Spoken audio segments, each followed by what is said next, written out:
I told my husband I wouldn't go on the family trip he planned, not after he invited his ex-girlfriend and the ex who once broke me.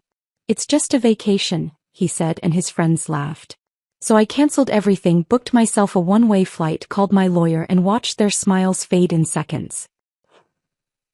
Julia's coming with us to the Bahamas, Timothy announced over breakfast, scrolling through his phone like he hadn't just invited his ex-girlfriend on our anniversary trip. Marcus will be there too. We're all adults now. I set down my coffee with deliberate calm, watching my husband of 12 years casually explain how my ex-fiancé, the man who'd destroyed me so thoroughly I needed therapy just to trust again, would be sharing our beach house. Timothy's poker buddies sat around our living room, actually applauding his emotional maturity, while I stood there holding their beer refills, realizing this wasn't spontaneous. They'd been planning my humiliation for weeks. Before we dive deeper, if you believe that no one should pay for their own humiliation, please consider subscribing. It's free and helps us reach more women who need these stories. Derek leaned back in his chair, cards in hand, grinning at Timothy. And that's progressive. Most guys wouldn't have the confidence to pull that off. It's not about confidence, Timothy replied, dealing the next hand without looking at me. Megan's stronger now. She's past all that old drama. Right, babe? Every eye in the room turned to me. Shane, Paul, Derek, all waiting for my response while I stood frozen in the doorway, a tray of their favorite imported beers balanced in my hands. The same brands I special ordered every month because Timothy insisted on being a good host.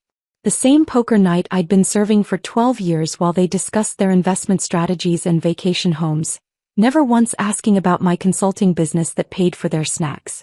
Of course, I heard myself say, my voice steady despite the chaos in my chest. We're all adults. Shane's wife Grace caught my eye from across the room where she sat with the other wives, her expression a mixture of horror and sympathy. He knew. She understood what this meant. But like me, she stayed silent, trapped in the unspoken rules of these gatherings where wives supported their husbands' decisions, no matter how cruel. Timothy's mother Catherine's voice suddenly filled the room from his phone speaker. Oh, Timothy, I'm so proud of you for taking the high road. And Julia is such a lovely girl. She still asks about you, you know. This will be good for everyone. Good for everyone. I retreated to the kitchen, setting the empty tray on the counter with shaking hands. Through the doorway, I could hear them continuing their game, Timothy basking in their approval. Not one of them questioned the cruelty of forcing me to vacation with Marcus, the man who had called off our wedding 3 days before the ceremony, announcing he'd been seeing someone else for months. The humiliation had been so complete, so public, that I'd moved cities just to escape the pitying looks. And Timothy knew every detail. He'd been the one to help me pick up the pieces. He'd held me through the panic attacks, driven me to therapy appointments, promised he'd never let anyone hurt me like that again. Now he was serving me up to Marcus like a party favor, wrapped in the bow of supposed emotional evolution. The kitchen clock read 9:47 p.m. In 3 hours they'd leave, slightly drunk and full of my carefully prepared snacks. Timothy would climb into bed satisfied with his evening, never wondering why I'd stopped coming to bed at the same time as him years ago. He'd fall asleep immediately while I lay awake calculating how much this month's poker night had cost. The special beer, the aged steaks I'd grilled, the artisanal cheese plate Catherine had insisted elevated the evening. My phone buzzed with a text from my sister Carol in California. How's your evening?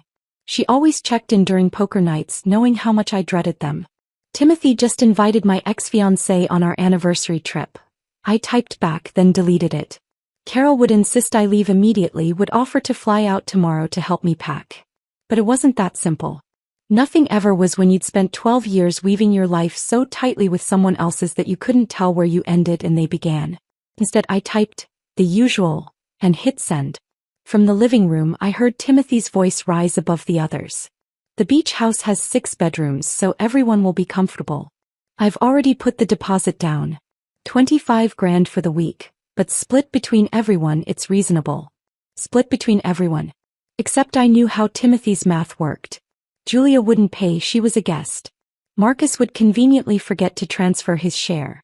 Catherine would claim poverty despite her healthy retirement account. And somehow, like always, the full amount would come from my consulting earnings while Timothy took credit for organizing such a thoughtful trip. Megan makes good money now, Timothy continued, and I could hear the pride in his voice.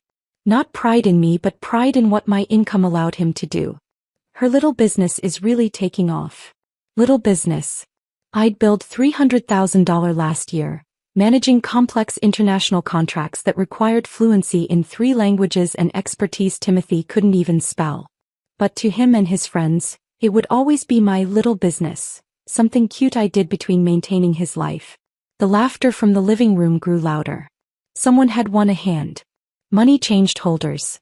Money they could afford to lose because their wives managed the household budgets with surgical precision, stretching dollars to cover their hobbies and poor investment choices.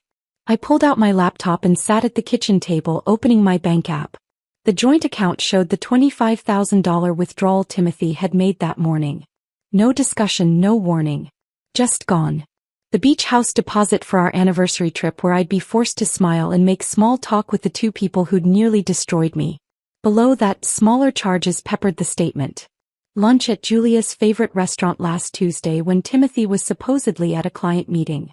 A jewelry store purchase 3 weeks ago. Not my birthday, not our anniversary, not Christmas. Hotel charges from his business trips that lined up suspiciously with Julia's conference schedule. The pattern was so clear now, laid out in the merciless honesty of financial transactions. This trip wasn't about emotional maturity or moving forward. It was about Timothy getting everything he wanted. His wife's money, his ex-girlfriend's attention, and the admiration of his friends for being so evolved. And he expected me to fund it all while being grateful for the opportunity to prove I'd healed. Grace appeared in the kitchen doorway, pretending to need more ice. "Megan," she whispered, glancing back at the living room. "This isn't right. You know that, don't you?"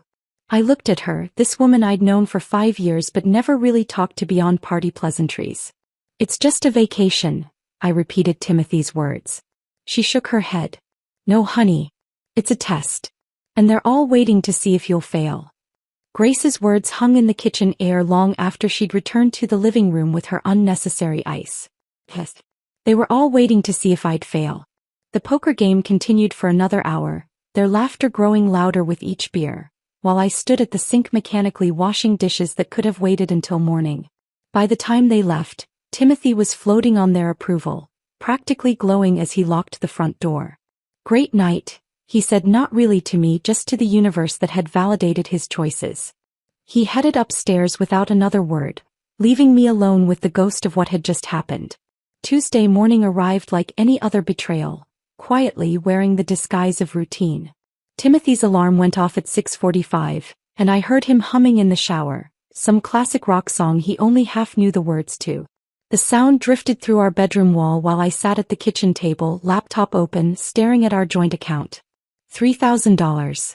The withdrawal had posted at 11:47 p.m. last night, while his friends were still here, while I was serving them aged whiskey from the bottle I'd been saving for our anniversary. The description read travel planning services, but I knew better. Timothy didn't use travel agents. He considered them an unnecessary expense, always insisting I could book things cheaper online.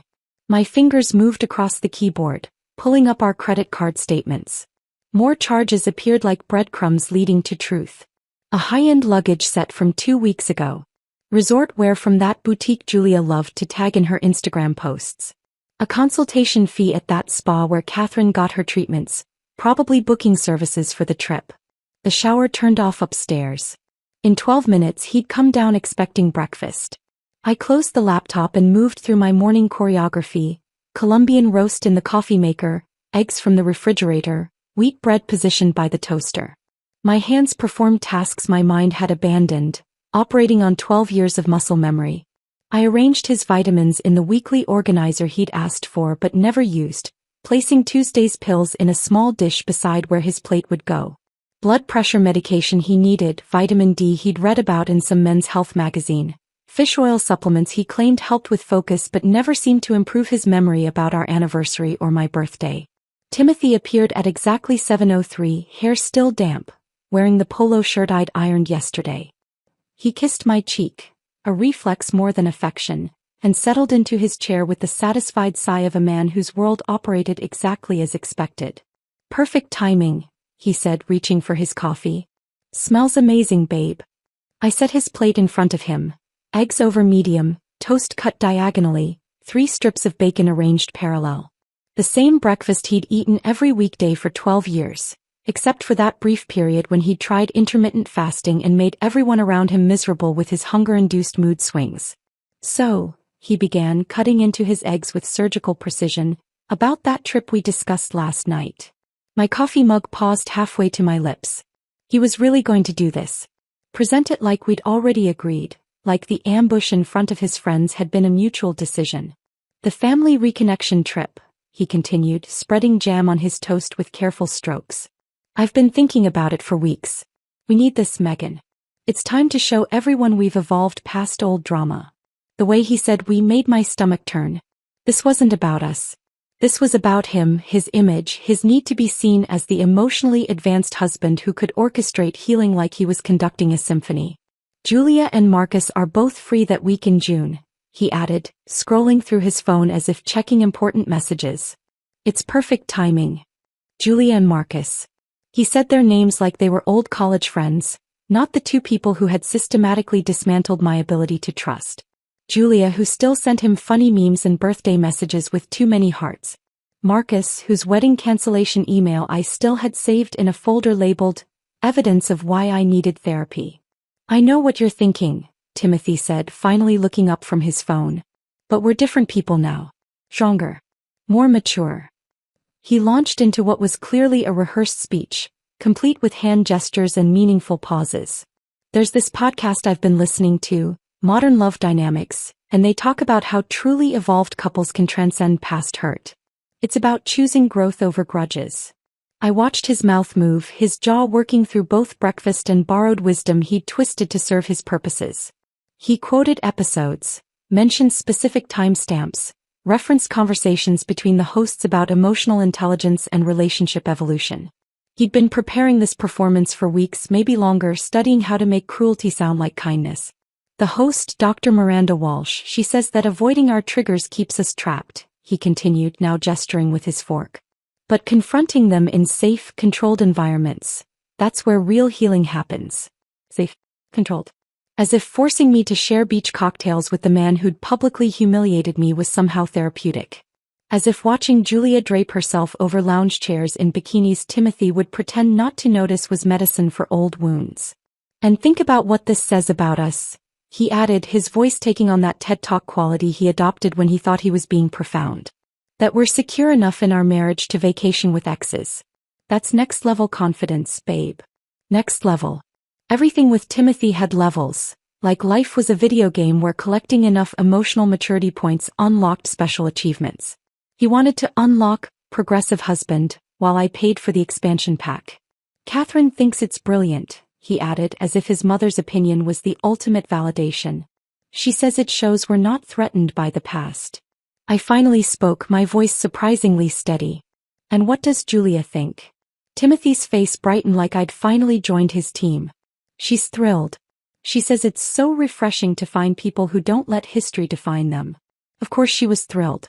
She got a free vacation and proximity to the man she'd never quite let go of, all wrapped in the disguise of emotional evolution. And Marcus? I asked, each syllable careful. He's interested in moving forward too, Timothy said, returning to his eggs. He mentioned something about closure. Closure. The word sat between us like an uninvited guest. Marcus had closed things pretty definitively when he sent that email 3 days before our wedding, when 200 guests had to be uninformed, when I had to return a dress I'd dreamed about since I was 12. This is therapeutic, I heard myself say, the words coming from some distant place where women agreed to their own destruction. Timothy beamed, reaching across the table to squeeze my hand. I knew you'd understand. You're so much stronger than you were back then.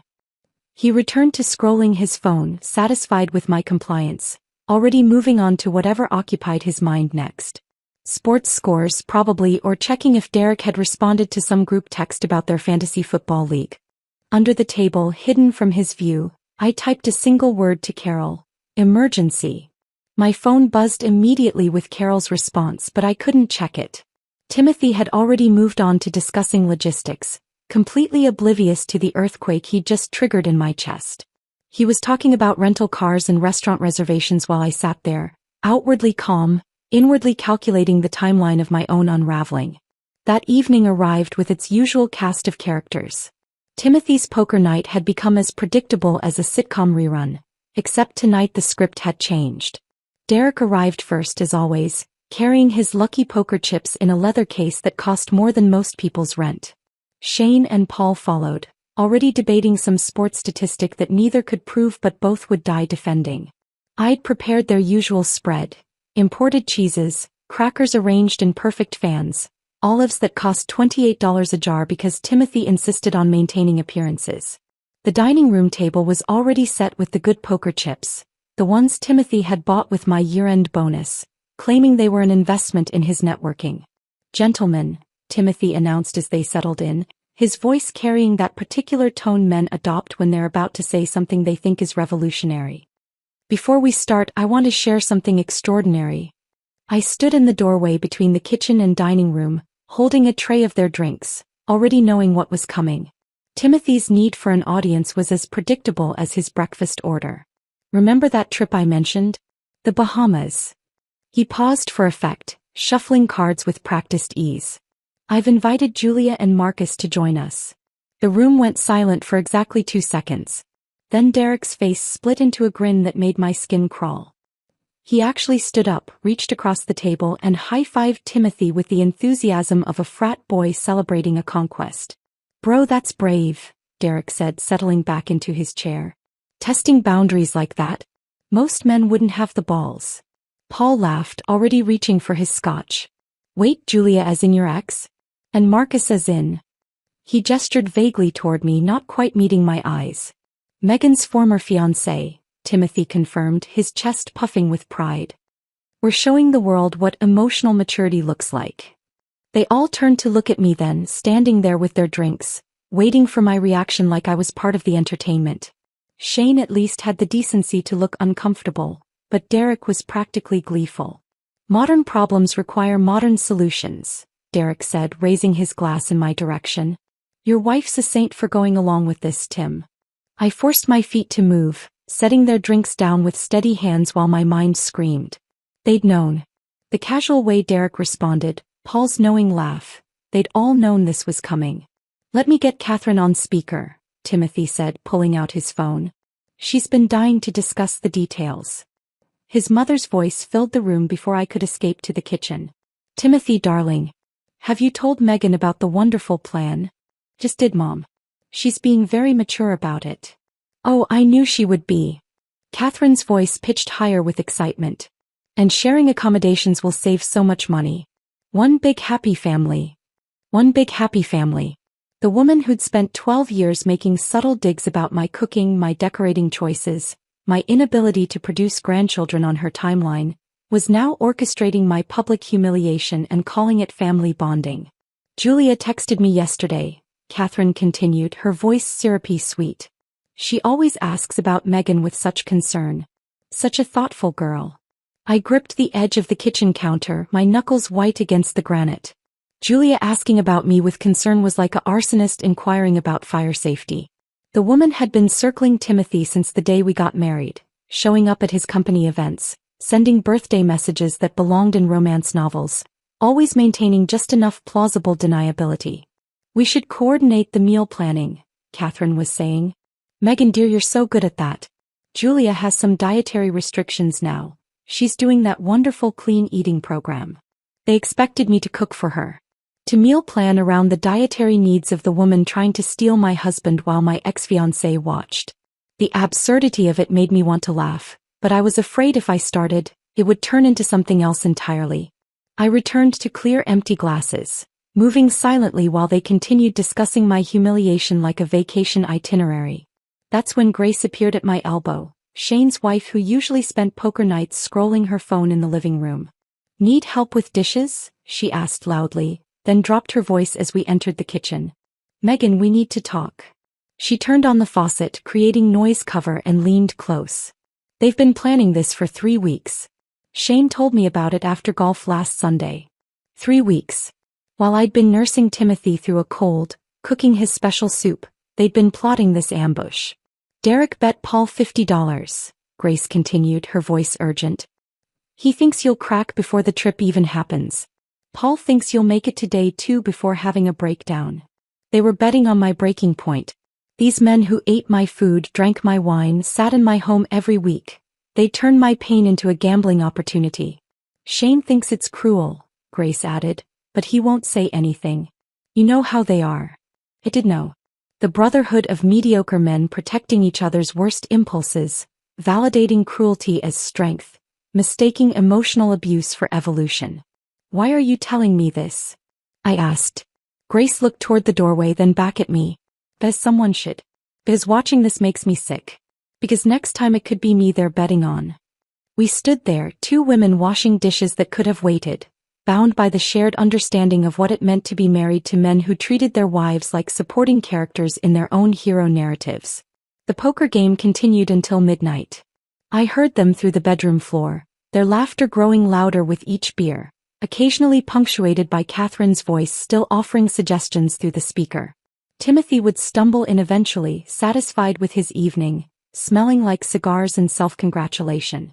I lay in the darkness doing math. $8,000 for the beach house he'd already booked. $12,000 for first-class tickets because Timothy insisted on flying premium when spending my money. $5,000 for the activities, yacht rentals, private dining, excursions designed to showcase his generosity. $25,000 to fund my own humiliation. That's what my 12 years of loyalty, support, and financial provision had earned me. The privilege of paying for a reunion between my husband and his ex while being forced to make small talk with the man who'd shattered me. Timothy's snoring started at 12:47 a.m., the satisfied rumble of a man who'd won everything without understanding he'd been playing alone. I stared at the ceiling, Grace's words echoing in the darkness. They were betting on when I'd break. What they didn't know was that I'd already broken years ago and rebuilt myself into something they couldn't recognize. A woman who understood the difference between breaking and bending, between falling apart and falling free. Tomorrow I'd start making my own plans. Tomorrow I'd start making my own plans. That thought echoed in my mind as the clock on my nightstand glowed 3 a.m. Timothy's snoring had shifted to that deeper rhythm that meant nothing would wake him for hours. I slipped out of bed, my bare feet silent on the carpet we'd chosen together 5 years ago, back when I still believed in our future.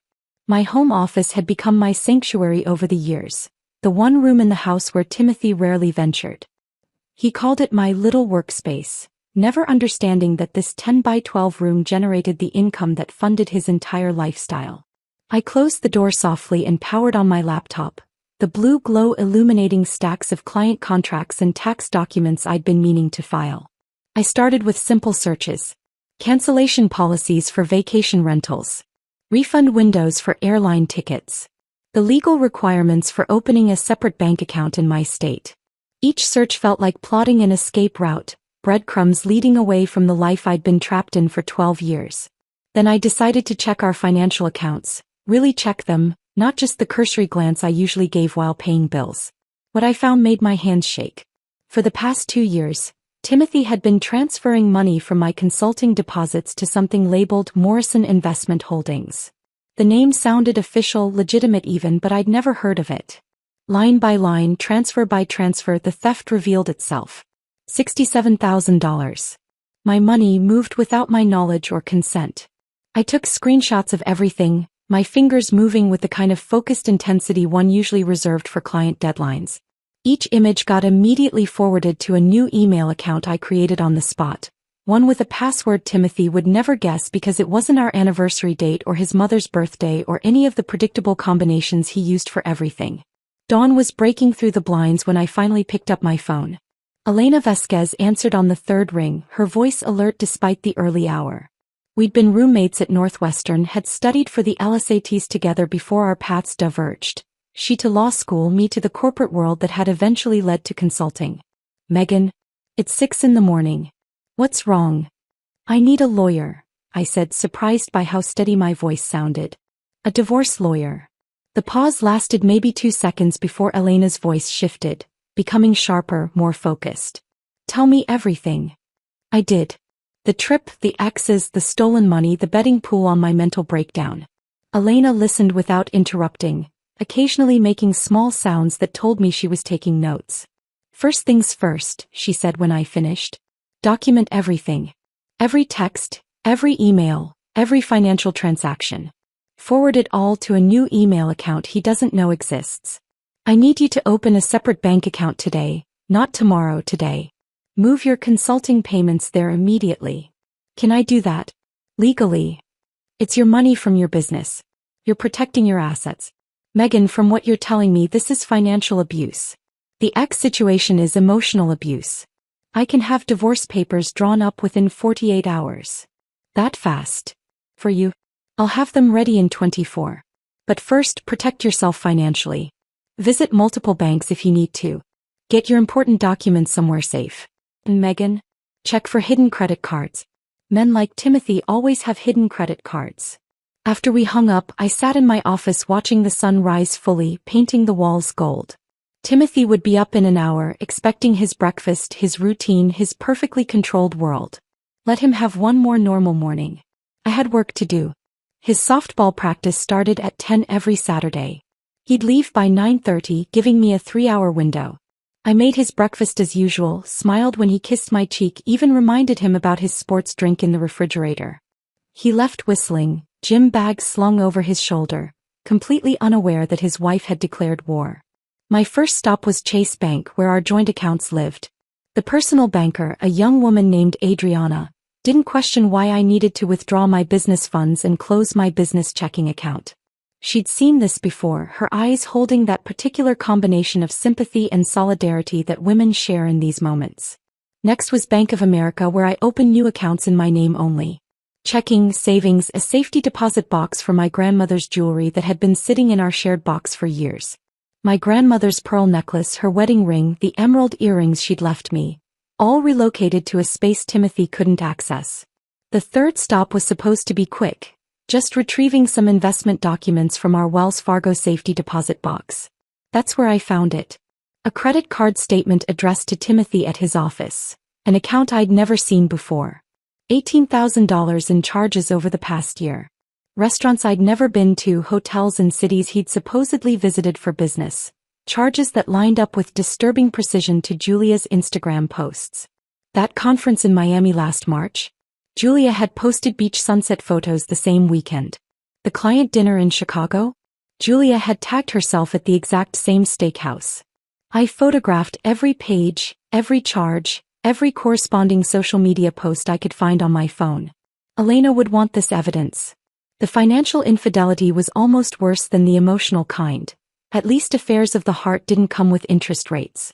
By the time I got home, it was 1 in the afternoon. Timothy had texted about dinner plans with his parents, something about celebrating the trip planning. I sat at my laptop and began the cancellations. Each one required a different approach, a different excuse. The beach house. I'm so sorry, but we've had a family emergency. My mother-in-law has had a serious health event. The irony of using Catherine as an excuse made me smile. The airline tickets. Unfortunately, we have a medical situation that prevents us from traveling. Not a lie. My mental health definitely qualified as a medical situation. The yacht rental. We're concerned about weather conditions that week and need to cancel. The only storm brewing was the one Timothy hadn't seen coming. Each cancellation generated a confirmation email, a digital receipt of my revolution. I forwarded them all to Elena, who responded with a simple thumbs-up emoji and keep going. The private dining reservations were almost too easy to cancel. The restaurant manager was so apologetic about our family emergency that he offered to waive the cancellation fee. I accepted graciously, adding another small victory to my growing collection. By 3 o'clock, every single element of Timothy's grand humiliation tour had been systematically destroyed. $25,000 in reservations canceled. Some with fees, some without, but all gone. The money that had already been charged would be tied up in refund processing for weeks, and Timothy's carefully orchestrated timeline would collapse. I sat back in my desk chair looking at the email chain between Elena and me. 43 emails in one day. 43 steps toward freedom. My phone buzzed with another text from Timothy about dinner. Mom's made reservations at La Bernardine. 7 p.m. Wear that blue dress I like. The blue dress he liked. The one that made me look presentable for his mother. The one I'd worn to every family function for 3 years because Catherine had once complimented it and Timothy decided it was therefore the only appropriate outfit for family gatherings. I texted back a simple, okay, and returned to my computer. There was still work to do, plans to make, a future to build that didn't include Timothy Morrison or his toxic family or their betting pools on my sanity. The revolution had started at 3 in the morning with a simple Google search. By 3 in the afternoon it was well underway. The blue dress hung in my closet like a costume for a play I no longer wanted to perform in. I pulled it out, held it against myself in the mirror, then deliberately hung it back. Tonight required armor, not appeasement.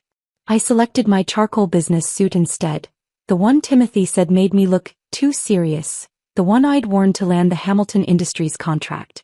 If I was going to detonate my marriage at La Bernardine, I'd do it dressed for war, not submission. Sunday morning arrived with deceptive calm. I'd been awake since 4, sitting in the kitchen with my laptop, watching the refund confirmations roll in from yesterday's cancellations. Each email was another brick removed from the prison Timothy had built around me.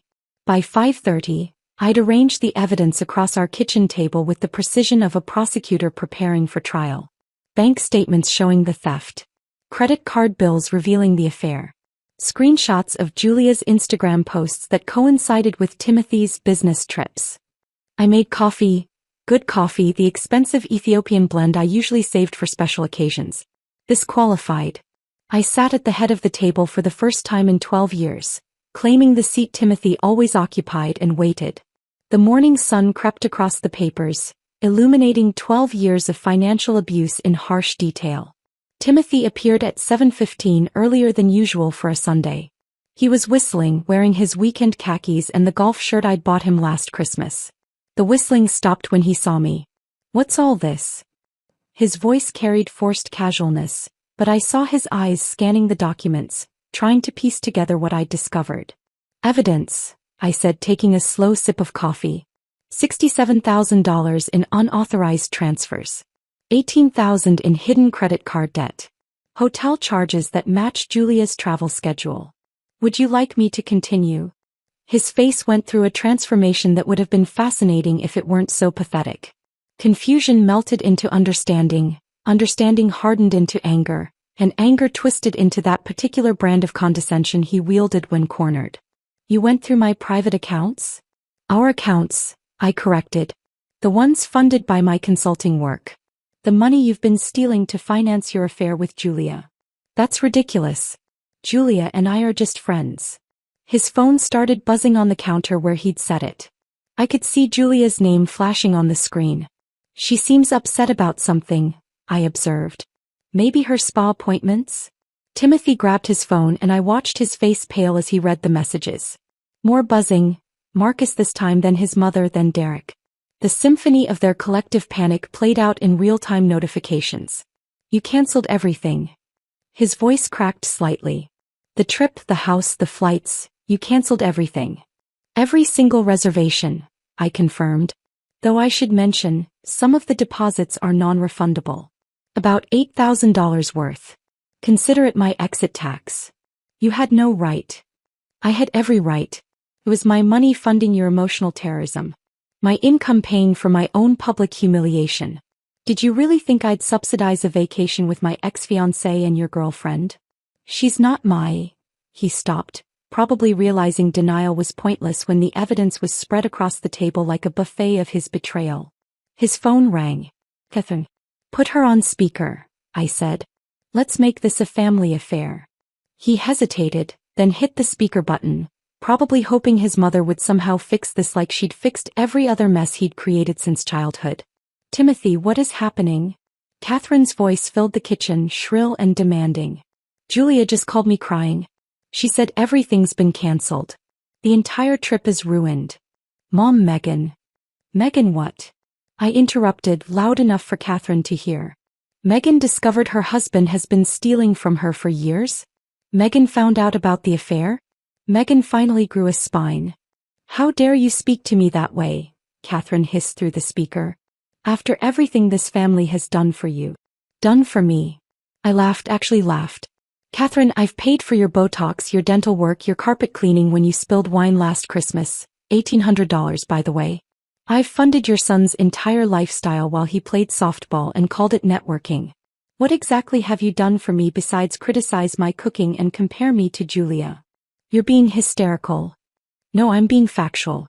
Would you like me to email you the receipts? I have them all. Every dinner I've paid for, every gift Timothy's given you with my money, every family vacation I've funded while you told everyone what a good provider your son was. You're destroying this family. This family destroyed itself. I'm just refusing to pay for the funeral. Timothy grabbed the phone, taking it off speaker. I could hear him trying to calm his mother down, making promises he couldn't keep, assuring her everything would be fine. But I saw his hands shaking. The emperor had finally realized he was naked. While he paced the living room, frantically making calls, to Derek, to Paul, to anyone who might validate his victim narrative, I went upstairs and packed with surgical precision. One suitcase, that's all I needed. My laptop with all my client files. My passport that I'd renewed last month without telling him. My grandmother's pearl necklace that she'd worn to her own wedding, back when marriages meant something different. The photograph of my parents, taken 2 years before the car accident, before they died, never knowing their daughter would spend 12 years disappearing into someone else's life. I left the wedding album. Left the anniversary gifts he'd bought with my money. Left the jewelry he'd chosen because Catherine approved. Left 12 years of accumulated compromises that had slowly erased the woman I used to be. When I came back downstairs, Timothy was on the phone with Julia. I could hear her voice, high and plaintive, asking what she was supposed to tell people. He was promising to fix everything, to book new reservations, to make this right. The man who'd never apologized to me once in 12 years was prostrating himself to his ex-girlfriend while I stood in my own home with a suitcase. I have to go, I said, not to him but to the house itself, to the walls that had witnessed my slow dissolution. Elena will be in touch about the divorce papers. Timothy spun around, phone still pressed to his ear. Divorce? Megan, this is insane. You're overreacting to a simple vacation. A simple vacation where you invited my ex-fiancé and your ex-girlfriend on my dime. Where your poker buddies bet on my mental breakdown. Where your mother orchestrated my humiliation while I paid for the privilege. Julia's voice rose from the phone, asking who Elena was, demanding to know what was happening. Timothy tried to shush her, but it was too late. The mask had slipped and even he couldn't pretend anymore. I rolled my suitcase to the door, pausing for one last look at the man I'd wasted 12 years trying to please. He stood there, phone in one hand, the other reaching toward me, not with love or apology, but with the desperation of someone watching their meal ticket walk away. Your coffee's getting cold, I said, nodding toward the abandoned mug on the counter. You should drink it. It's the last cup I'll ever make you. The door closed with a quiet click, softer than the thunderous collapse happening behind it. In the driveway, my car waited, packed with the only things that mattered. As I backed out, I saw Timothy through the kitchen window, still on the phone, still trying to salvage his carefully constructed delusion. My phone buzzed with texts, Catherine's threats, Derek's disbelief, even one from Marcus asking if I was okay with everything. I deleted them all without reading past the preview. The only message that mattered was from Elena. Papers ready. Barcelona office has an opening. New beginnings await. The drive to the airport stretched before me like a corridor between two lives. Behind me, 12 years of compromise and diminishment. Ahead, something I couldn't quite name yet but felt in my bones. Freedom, perhaps, or at least the possibility of it. My phone sat in the cup holder, buzzing relentlessly with messages I had no intention of reading. Each vibration was another desperate attempt to pull me back into the chaos I'd just escaped. The parking garage at JFK felt like a sanctuary. I chose long-term parking, the 7-day minimum that would turn into something much longer. As I pulled my single suitcase from the trunk, my phone buzzed again. This time I looked. Grace. Shane's wife had sent something labeled, "You need to see this." I opened it while walking toward the terminal. Screenshots filled my screen. The poker group's text chain, something called Timothy Support Squad, that they'd apparently created after I'd left. The messages made my stomach turn but also strangely made me smile. Derek had written, "She's probably off her meds. Timothy dodged a bullet if she's this unstable." Paul's contribution was somehow worse. "Bro needs to put his foot down. Can't let a woman control the finances anyway." But it was Shane's message that surprised me. Maybe she has a point about the ex thing being weird. Immediately followed by Derek and Paul mocking him for being whipped. I forwarded everything to Elena with a simple note. More evidence. These are his character witnesses. Her response was immediate.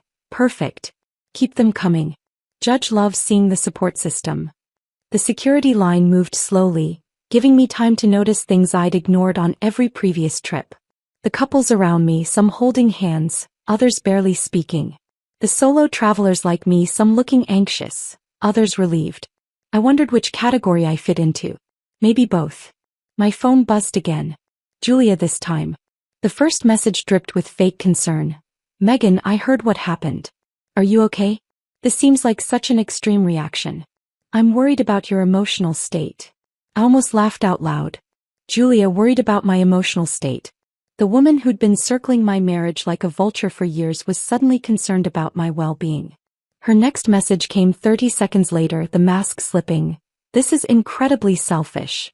Do you have any idea how many people you've inconvenienced? The third message arrived as I reached the gate area. Fine. You want honesty? I already told everyone we were rekindling things during the trip. Timothy promised me. He said you were basically separated anyway, that you were just roommates. He said you wouldn't care. There was the admission I hadn't even known I needed. I screenshotted everything and forwarded it to Elena with the subject line, Exhibit A, Conspiracy to Commit Adultery. Elena's response included a laughing emoji followed by, You're making my job easy. Keep documenting. The gate agent called for business class boarding.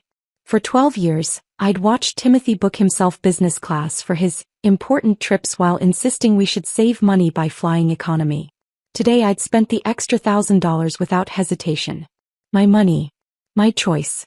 My comfort for once. Champagne. The flight attendant smiled warmly as I settled into the wide leather seat. Absolutely, I said, accepting the crystal flute. The bubbles rose to the surface like tiny celebrations. I lifted the glass slightly, toasting silently to the woman I was about to become, whoever she might be. The plane filled around me. Families with children, business travelers with their laptops already out, couples heading to romantic getaways. Everyone moving toward something. I was moving away from something which felt just as important. As we climbed to cruising altitude, I pulled out my phone one last time. There were 47 unread messages now. Timothy, Catherine, Derek, Paul, even Marcus had joined the chaos. I ignored them all and opened a new message to Timothy. It was time to end this properly. Timothy, I began typing carefully. By now you've discovered the extent of what I know. The $67,000 you stole. The credit cards you hid. The hotels that match Julia's travel schedule perfectly. But here's what you don't know. Marcus contacted me last week. He wanted to discuss starting fresh during the trip. He actually used the phrase, Timothy said you'd be receptive. Your own conspiracy turned against you. I continued, each word deliberate. Your poker buddies are right now discussing whether I'm mentally unstable. Derek thinks I'm off medication. Paul thinks you should have controlled me better. These are your character witnesses. These are the men you chose over your wife. The final paragraph came easily. I'm not asking for your understanding or your apology. I'm simply informing you that Elena Vasquez will handle all future communication. The locks will be changed by the time you read this. Your belongings will be in the garage. Your mother can help you move them. After all, she always said you deserved better. Now you're free to find it. One last thought. Your poker buddies can explain the concept of folding when you're holding losing cards. You've been bluffing with nothing for 12 years. I'm calling. I hit send, then immediately turned off my phone. Not airplane mode, completely off. The flight attendant returned with dinner menus and I chose the salmon, the expensive wine pairing. The dessert I actually wanted instead of the one Timothy would have suggested was more appropriate. Outside the window, the coastline disappeared as we headed over the Atlantic. Somewhere below, Timothy was probably calling emergency poker sessions, seeking validation from men who measured success by how well they controlled their wives. Julia was likely crafting social media posts about betrayal and disappointment, carefully cropping out the parts where she tried to steal another woman's husband. Catherine would be rallying her book club, painting me as the ungrateful wife who abandoned her perfect son. Let them. I had Elena building my case, Grace secretly documenting their meltdowns, And most importantly, I had a business class seat to Barcelona and the first glimpse of who I might be when I wasn't trying to be someone else's idea of perfect. The businessman next to me glanced over. Business or pleasure? Neither, I said, surprising myself with honesty. Escape. He raised his whiskey in understanding. The best trips usually are. The plane continued its journey through the night sky, carrying me away from everything I'd known and toward everything I might become. Below us, the ocean stretched endless and dark, like the future I was flying toward, unknown but infinite with possibility. For the first time in 12 years, that didn't terrify me. It thrilled me. The Mediterranean sun transformed ordinary moments into small miracles. 3 weeks had passed since my plane touched down in Barcelona, and I'd discovered that freedom had a taste: bitter orange marmalade on fresh bread, strong coffee that didn't require Timothy's temperature specifications, and the salt air that drifted inland from the port. I sat at Café Del Mar, my laptop open to Elena's latest email, feeling the weight of the past lifting with each word I read. The judge was particularly unimpressed with Catherine's voicemail. Elena had written, "Calling you a gold digger while simultaneously admitting she knew Timothy was siphoning your consulting income was, in the judge's words, remarkably self-incriminating. Also, both Julia and Marcus have been subpoenaed as witnesses. Julia's text admissions about rekindling things are being treated as evidence of conspiracy to defraud marital assets." Below Elena's update, my screen showed 3 new contract proposals. Word had somehow spread through the international consulting community. The American woman who'd walked away from financial abuse had become something of a cause célèbre. Companies wanted to work with someone who understood reinvention, who could navigate complex transitions. My story of professional survival had become my strongest selling point. The waiter, Carlos, refilled my coffee without being asked. He'd learned my routine over these 3 weeks. Morning coffee, afternoon work session, evening wine when the sun painted the city gold. "You look happier today," he observed in accented English. "I am," I said, realizing it was true. Not the performed happiness I'd worn like armor for 12 years, but something genuine and unfamiliar. My phone buzzed with a message from Grace. She'd become my unexpected ally, a weekly chronicler of the aftermath I'd left behind. Her updates read like dispatches from a war zone where I'd been the only casualty who'd actually escaped. "Update from the home front," she'd written. "Poker night is officially dead." After the group chat screenshots went public during depositions, none of the wives will let their husbands associate with Timothy. Derek's in real trouble. Sarah found out he encouraged Timothy's behavior and moved to her mother's with the kids. She's filing for separation. The message continued with details that would have shocked me a month ago but now felt like inevitable dominoes falling. Catherine's being investigated for tax fraud. Turns out claiming $9,000 in Botox as home improvements on someone else's taxes is illegal. Who knew? Also, Shane finally grew a spine. Told everyone at the country club that he always thought Timothy was a parasite. Direct quote. I saved the messages to forward to Elena later, then scrolled through my phone to check something I'd been avoiding: social media. I hadn't posted anything since leaving, maintaining complete radio silence, but the internet had been busy without me. Julia's carefully curated image had crumbled spectacularly. Someone, probably one of her former friends, had leaked the screenshots of her admitting to pursuing Timothy. The comments under her latest post, a quote about authentic living, were brutal. "So authentic you tried to steal a married man?" One read. "Maybe live authentically single," suggested another. Marcus had fared no better. His new girlfriend had apparently discovered his planned reconciliation with me during Timothy's trip and dumped him via Instagram story. The story was gone now, but Grace had screenshotted it. A picture of Marcus's belongings in trash bags with the caption, "Taking out the garbage." The most satisfying update came from Timothy's softball league. The treasurer position he'd held for 5 years, the one that gave him access to team funds I'd been unknowingly replenishing, had been revoked after an audit revealed discrepancies. Those discrepancies matched exactly the amount he'd claimed as team expenses on our taxes. The league's Facebook page had a terse announcement about maintaining financial integrity that everyone knew was about him. "Senora Morrison?" I looked up to find a well-dressed woman standing beside my table. She was perhaps 50, with silver streaking through dark hair and an air of quiet authority. Just Megan, I corrected. Morrison is my ex-husband's name. She smiled. Of course. Megan then. I'm Isabella Ruiz. I believe we have mutual connections in the consulting world. May I? She gestured to the empty chair. Isabella, as it turned out, was a venture capitalist who specialized in funding women-led consulting firms. She'd heard about my work through 3 separate clients, all of whom had mentioned the American consultant who'd arrived in Barcelona with nothing but expertise and determination. I invest in stories, Isabella said over her quart adieu. Not just business plans or profit projections but the stories behind them. Yours is particularly compelling. Because I ran away from my marriage?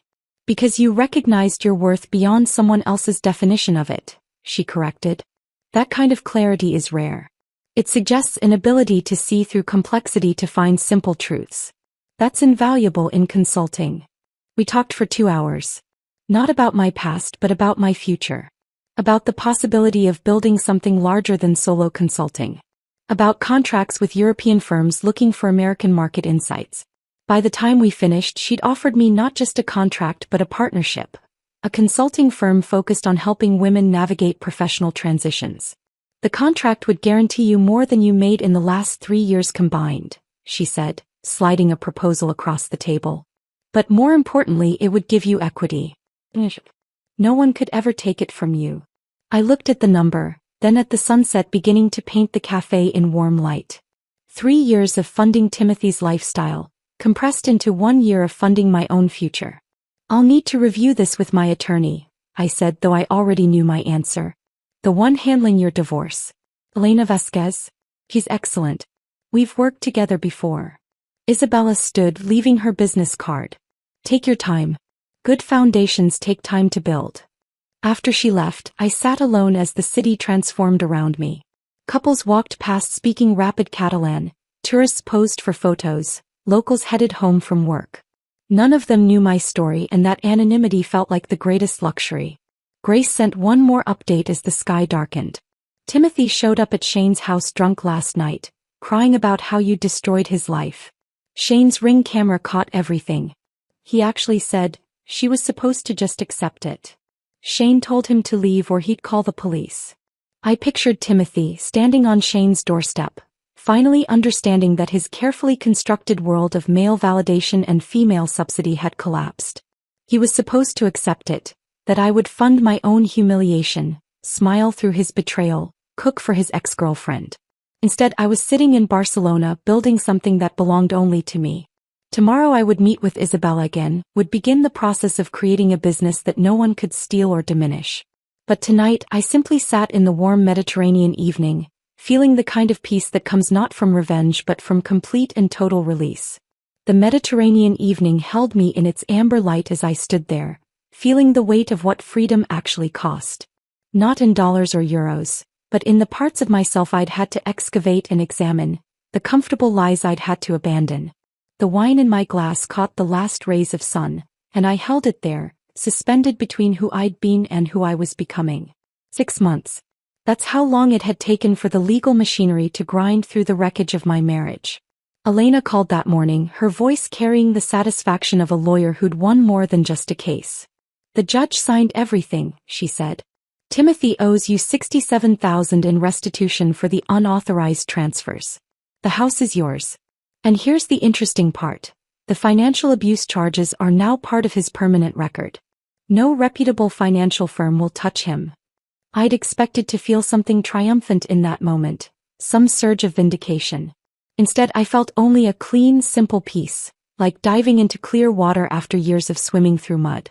The money will be garnished from his wages if necessary, Elena continued. Though from what I hear, those wages are now coming from a sporting goods store. A sporting goods store? Assistant manager at Dick's Sporting Goods. Ironic, considering. The apartment buzzer pulled me from the memory.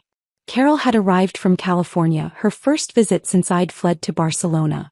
When I opened the door, she stood there with her practical roller bag and that expression she'd worn since we were kids. Part concern, part admiration, part relief. You look different, she said, pulling me into a hug that smelled like airplane air and her favorite lavender hand cream. You look like yourself. We sat on my small balcony with glasses of local wine while she updated me on the aftermath I'd left behind.